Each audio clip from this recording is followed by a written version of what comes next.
a lot of us know that Eisenhower was a very famous and very successful World War II general. But oddly enough, his presidency has gotten sort of short shrift in a lot of the writing and the scholarship.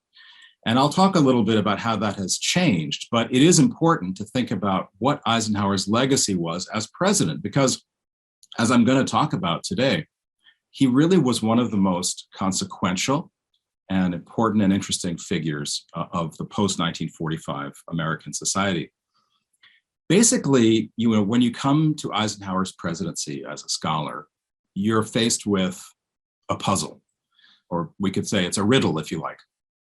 And the puzzle is this: while he was in office, while he was president, and indeed in the 8 or so years before that, from 1945 till about 1961, from the end of World War II until when John Kennedy became president, Dwight D. Eisenhower was hands down the most popular, the most admired, probably the most powerful man in America. Maybe, he was one of the most popular figures in the world.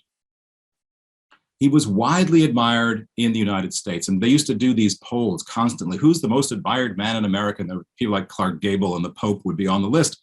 Eisenhower always came out on top.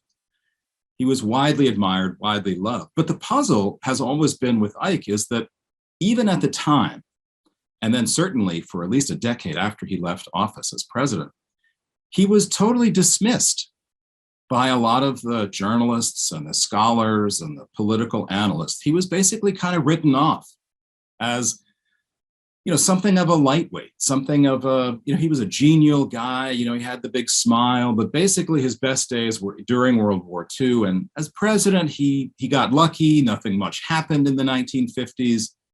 He played a ton of golf. He went fishing. And basically everyone was just kind of marking time until John Kennedy came along.